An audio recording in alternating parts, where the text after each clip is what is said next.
everyone, welcome back to my Son of Borderland YouTube channel. Today dong जोङो बङाइगाव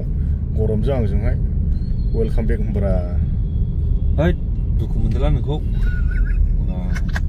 सैमाया ज' लायबाय आंनिखौ होबावा ब्लगाव ससेल' होबावो एसे क्लियार होना होनांगौब्रा गथ'ना ओरैबायदि नै आं ओरैबायदि मुड अफ जाखादों नोंनि सैमाखौ जेब्ला नुहैयो माने मोजां लाना बिराद खुसि आंखौथ' बामहैबाय नों थांग्रो मोना गेलेहैबाय दा नै जेब्ला बिनि सम सफैबाय गुवाहाटीयाव पिकआप खालामबाय सैमाखौहाय मा जाबाय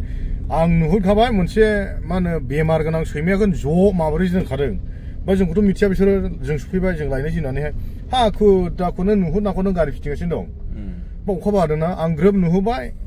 बे इनफेक्शन जानायालाय इनफेक्टेड सैमाखौनो ज' दोनदों ओमफ्राय बेखौ बख'नानै मोनसे केसाव दोनफैदों बिसोरो मोनसे केसनिफ्राय बोना सानखाबाय मोजाङा बे माबा जानायनि सानखाबाय ओमफ्राय गावसोरनो खिथाबाय एसे गेस जाबाय थादों सेलेन होदों होननानै ओमफ्राय मोनामनायखौ थांबाय आङो बे बेमार जाथारदोंसै आं फोथायाखै आरोखि दा बेनि बोराबमान दङ ओंखायनो आं मुदनानै गैया जेबो आलदा दोनखाबाय आंथ' आलदा बेनिखौ आलदा दोनबाय आंथ' होखायाखै ब्लगखौबो गावथ' खामाखै सर्ट सोदों नुदों ओमफ्राय दुखुनांथावसिन बाथ्रा बेनो लाबोबाय सैमाया सानथाम ना सानब्रै जाहैबाय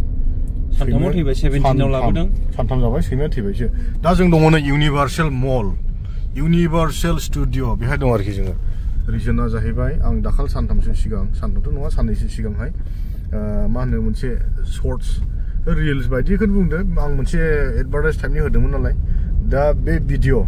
एबा जांख्रिथायनि थैसाम 2 नि भिडिअ मोनसे बेखौ दिनै रिलिज खालामनो थांगासिनो दं लोगोफोर नोंथांमोना नुगोन बयबो नाय ओमफ्राय शेयार खालाम हाजासे ओरैबायदि शेयार खालाम बिराद मोजां भिडिअ दै नोंथांमोनाबो नायब्ला गोजोननाय मोनदों आं लिंकखौहाय आं शेयार खालामजोबगोन स' बिदिब्ला हाबलांनि र' हा गरम हाबलांसै नोंथांमोना बयबो नेयै एसे खस्थ'बो मोनबाय जानांगौ आं दिनैहाय आर्ट मोशन पिक्चारनिफ्राय जानानैहाय नोंथां गासैनोबो आंनि गोसो गोरबोनिफ्राय गोजोननाय बावहरबाय दायो जोङो दिनैनि प्रग्रामखौ स्टार्ट खालामनायनि सिगां आं जोंनि आर्ट मोशन पिक्चारनि प्रडिउसार एबा बिगोमा आदा चक्र बिथांमोनखौ आंनि गोजोननायखौ जासिहरबाय ओमफ्राय दिनैनि प्रग्रामखौहाय स्टार्ट खालामनो थाखायहाय आं जोंनि आर्ट मोशन पिक्चारनि जाय बिथाङा बे जांख्रिथाय थैसाम 2 एबा सिगां 1 खौबो बिथांनो लिरबोनाय आरो 2 खौ बिथांनो लिरदों लिरनायल' नङा बिथांनि प्रडिउसनजों गासैबो सिनेमा सोलिबोदों दा आं बिथां आदा पंकज लाहारिखौ बरायनानै लानो थाखाय आं आवगायबाय आरो बिथांखौ बरायखांनाय लोगोनो आं माइकखौ बिथांनो गथायगोन आदायानो दिनैनि प्रग्रामखौ स्टार्ट खालामनानैहाय फारियै बिथाङा दैदेनलांगोन स' आदाखौ आं सिगाङाव खावलायबाय दसे सम गसंनानै सिनायथिखौ लानो थाखाय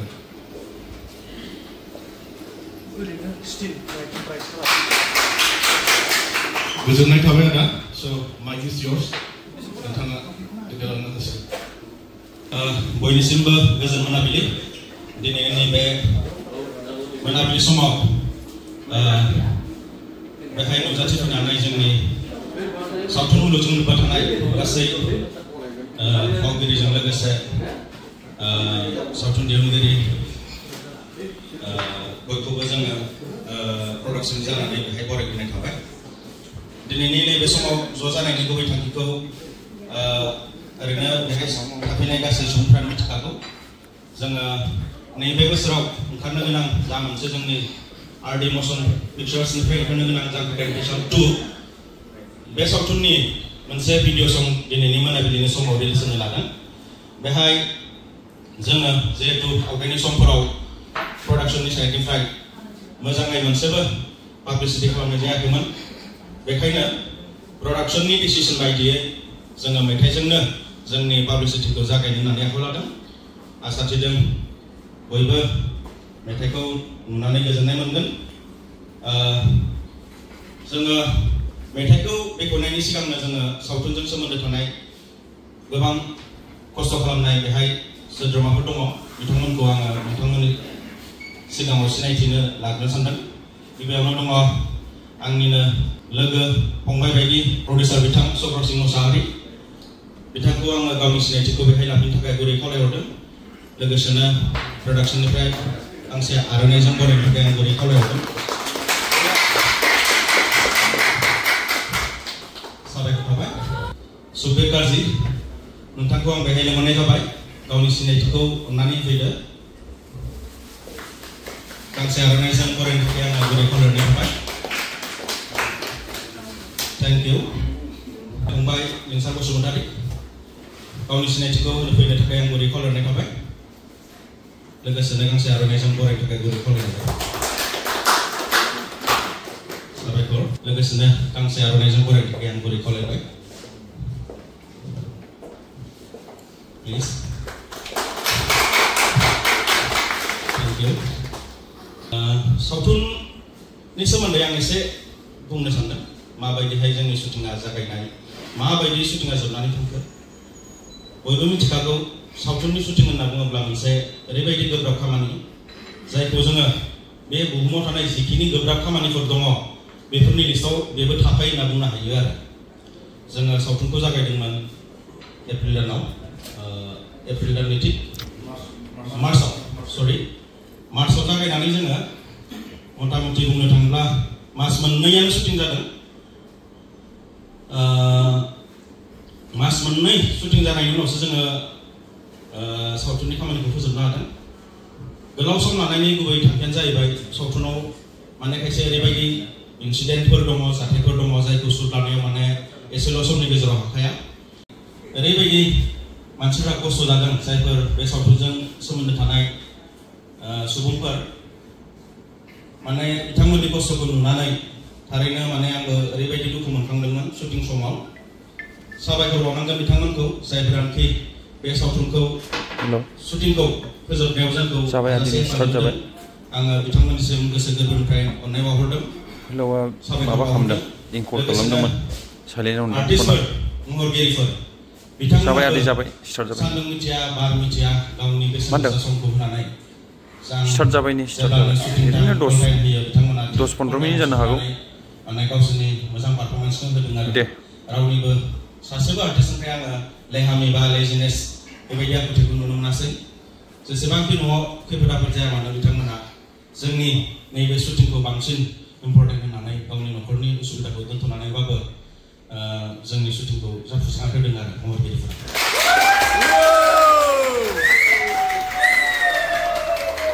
ओंख्रि थाइनि फैसा नायदो लोगोफोर नै दायो जोङो भिडिअखौ स्टार्ट खालामबाय नोंथांमोना होनाय लिंकआवनो नुनो मोनगोन नैबेखौ ससे नायनानै ला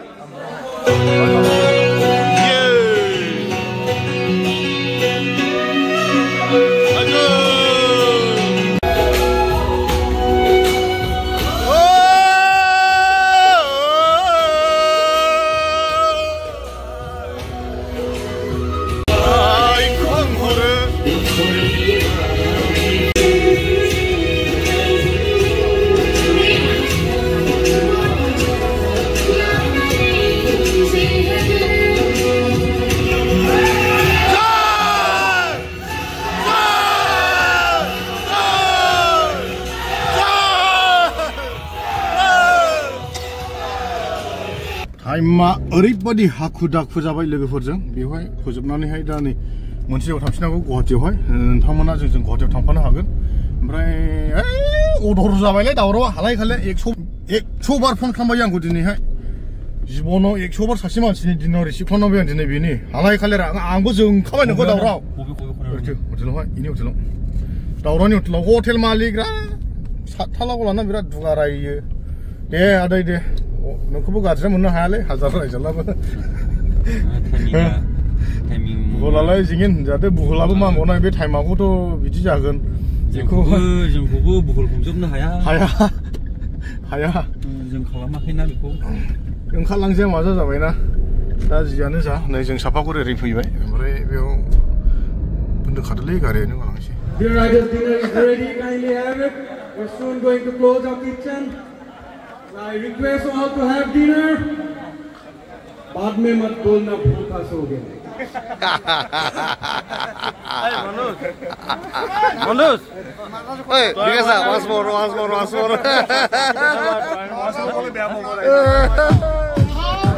अंदर नहीं बाहुला. सुगर मेंटेन करो. तुमने सुगर प्रेशर उठा कोई ऐसे. दावराव हाला साला नायदे गुड मर्निं नेक्स्ट डे जों मैयाहाय बङाइगावआवनो दंमोन जेब्लानाखि बे जोंनि मिउजिक भिडिअआ रिलिज खालामदोंमोन ओमफ्राय माखासे एसे टेकनिकेल इसु जानानैहाय भिडिअखौ मैया होनो हायाखै लोगोफोर दिनैहाय होनाय जाबाय जानांगौ भिडिअआ बे गाबोन सफैनो हागौ ब्लगा थेवबो आं दिनै होनना बुंबाय दा नोंथांमोना जायफ्रानाखि नायाखै थांनानै नायहै लिंकखौ आं शेयार खालामबावबाय नोंथांमोना डिसक्रिपसनाव थांनानैहाय नायहैब्लानो जाबाय जांख्रिथायनि थैसाम 2नि जि मोनसे मिउजिक भिडिअ दा गोबाङानो मोजां कमेन्ट खालामदों फेसबुक शेयार जादों सोरबा वाट्सएपआव स्टेटास दोनदों दा नोंथांमोननि सापर्ट नांगौ नोंथांमोना बिदिनो शेयार खालामबाय था ओमफ्राय जों डाइरेक्ट बेखौ रिलिज खालामखांनानै जों गुवाहाटीयाव फैनाय जादों बेहाय मोनसे क्लाबनि फाउन्डेसन डे दंमोन आं मैयानो खिन्थाखाबाय जों बेहाय दसेल' जों इन्जय खालामफैनो हाबाय मानो होनोब्ला बिराद लेट जाबोदों जों 7:30 ओंखारबोखानायखा बङाइगावनि ओमफ्राय बेवहाय जों 11:00 सफैदों आरो 11:00नि एसे सिगां सफैबाय सानद्रापुर होननाय जायगायावहाय दा बेवहाय एसे माखासे लोगोफोरजोंहाय बेफोरबायदि जों लोगो लाज्लायबाय ओरैनो रायलायलायबाय मालायबाय जानानैहाय जोङो गरमना टेनावबोथ' उन्दुनो हाया दा जों डाइरेक्ट हटेलाव फैबाय आरो बेहायनो दङ नै जों बेहाय 3 थाबाय जोंनि क्लाबनि गरम ओमफ्राय आदै दावरावआ बाहेरायाव दंहैयो ओमफ्राय नोंथांमोननो एसे देखायनि र' हटेलनि भिउखौहाय टेन वाव एसे समायना गुवाहाटी नोगोर गरमा दानिफ्राय सुरु जेनसै नै खिन्थु एफाग्राब गाज्रि नङा बोथोराबो मा होनो अखा हाहां एसे दोमैलुबो जादों दा टाइमा 11:00 जाखाबाय नै जों बेनिफ्राय थांगोन ओंखाम जाहैगोन जों बाजै हटेलावहाय बेनिफ्राय जों डेकाथलनाव एसे हाबनाय जागोन डेकाथलनावहाय माखासे एसे गरम बोथोरनि स्पर्ट्सफोर नायलांनोसै ओमफ्राय माहायबाफोर हाबनांनाय जायोब्ला नोंथांमोना नुलांबाय थागोन जों थांबाय थाब्लानो जाबाय दा नोंथांमोनखौबो लांफागोन दा बेनिफ्राय जोङो ओंखारलाङि बिफांथ' गाहायाव ओंखारदोंना ओंखाराखै ओंखारदों खिन्थु बिराद बोरैबा माबा मोनसे जाबायथाय थानो सुखुनाय नङालै बोरैबा मोनामलायखायो सुथिबो असिया असिया मोनामबाय ओइ नै एसे गरम जादोंमोन बिदियावहाय मोनाखै रामैथ' फैखो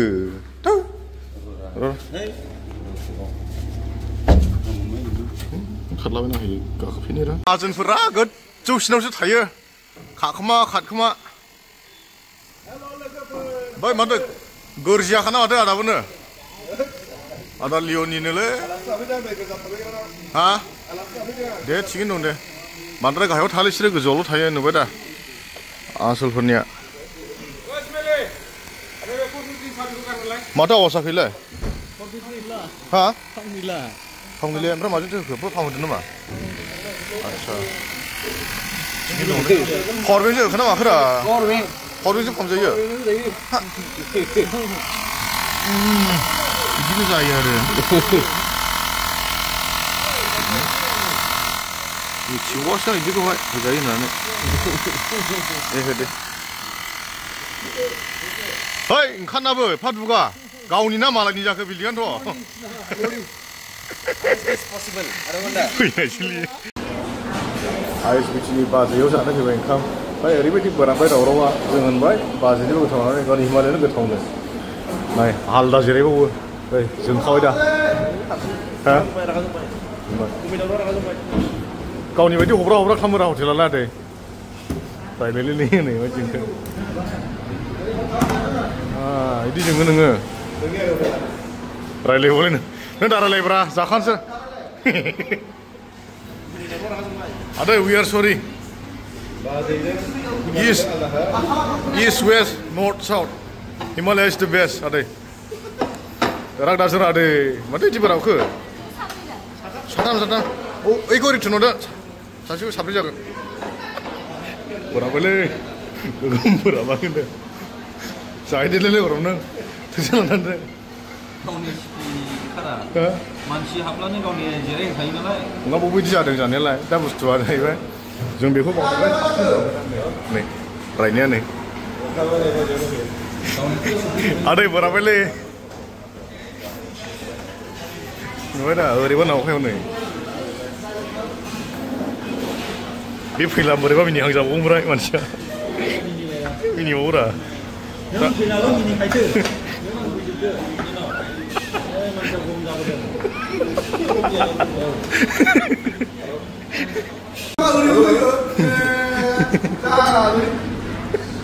जोंखाबायलै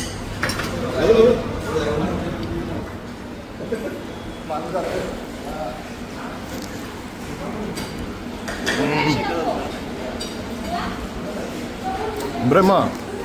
मालायनियावला ल'दि जायो गावनियावला बिदि होरोङा हिमालय हटेलाव मालाबा होफेरदों दे मानसिफोर बिदियाव उन्दुनांगोन आइबो आरो लुबैबाय नामारा नानाबोनो सियाव गरम बोथोरनि बायदिसिना लानो मोजां देखारल'नोहाय जेबोथ' लानो हायाखिसै थाखा फैसा गैजायो दा लागोन मिथियो बेनोसै आरो सुदु नंखाबाय दावरावनो माबाबो दोनबावलै आरोखि आदै देनां नोरोङाव थाला माबायदि जानायलै नों दाबायदि रंजाया नै आं बायदि जागोन नों फैला हमगोन नों आंखौ आंनि बिदा फंबायफोरनोबो जाखाबाय नों बासायनो हाले बै फंबायफोरा जाहाथे नों बायदि दाजाथोंसै आरो बिदाफोरा खामगि जाखाबाय नों बासायनो हाखाले दा बासायखाले आरो हायाखिसै ना नोंखौ बासायनो जाहाथे बैसोरो नों बायदि दाजाथोंसै